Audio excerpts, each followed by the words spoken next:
حضرت موسیٰ علیہ السلام کا زمانہ مبارکہ ہے۔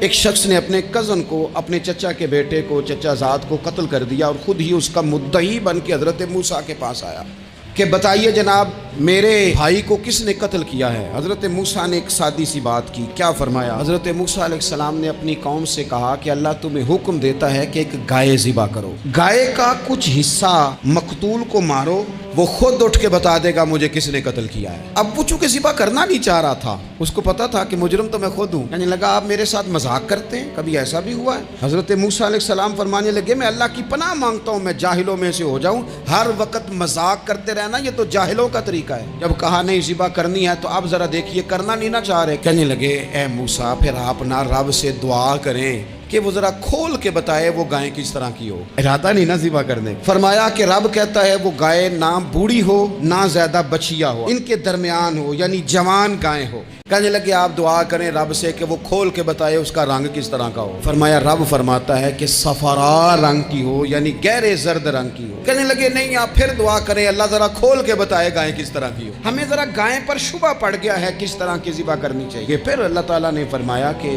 گائے اس طرح کی ہو کہ وہ کبھی کھیتی میں نہ چلائی گئی ہو، کبھی کام نہ اس سے لیا گیا ہو۔ بیل کو لوگ لگاتے تھے نا، جو کام آج ٹریکٹر سے لیا جاتا ہے وہ گائے بیل سے لیا جاتا تھا، تو وہ کھیتی باڑی کے کام نہ اس کو لگایا گیا ہو اور نہ اس سے پانی نکالا گیا ہو، وہ ہر عیب سے پاک ہونی چاہیے۔ اب کہنے لگے اب آپ صحیح بات لے کے آئے، اب سوال ختم ہو گئے نا۔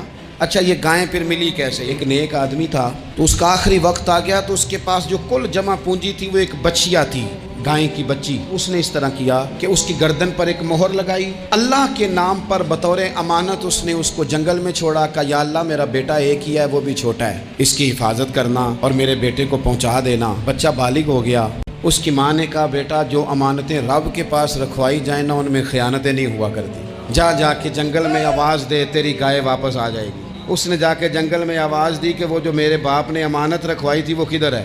وہ نشان لگی ہوئی گائیں دوڑتی ہوئی اس کے پاس آئی، وہ گائے آ گئی۔ اب وہ بنی اسرائیل والے ڈھونڈتے ڈھونڈتے پہنچ گئے، کہا جناب گائیں 3 دینار کیا 6 لے لو۔ اس نے کہا نہ بھائی، ذبح کروں گا گوشت نکالوں گا، جتنا وزن گوشت کا اتنے پیسے بھرو گے کھال میں تو پھر گائے تمہیں ملے گی۔ اب مجبور تھے، کیا کرتے؟ نبی پاک صلی اللہ علیہ وسلم نے فرمایا سنو جوانوں، نبی پاک علیہ السلام نے فرمایا اگر بنی اسرائیل والے زیادہ سوال نہ کرتے تو اتنی مشکل کا شکار نہ ہوتے۔ انہوں نے سوال اتنے کیے، چارہ نہیں ہے اب ان کے لیے کہ یہ ادھر ادھر جا سکے، مجبوری بن گئی، یہی گائے خریدنی ہے، یہی لے جانی ہے۔ اب اتنا سارا مال جمع کر کے وہ گائے خریدی، ذبح کی، تو مقتول کو جب اس کا ایک حصہ مارا تو اس نے اٹھ کے کہہ دیا یہ جو مدعی بنا ہوا ہے نا یہی تو میرا قاتل ہے۔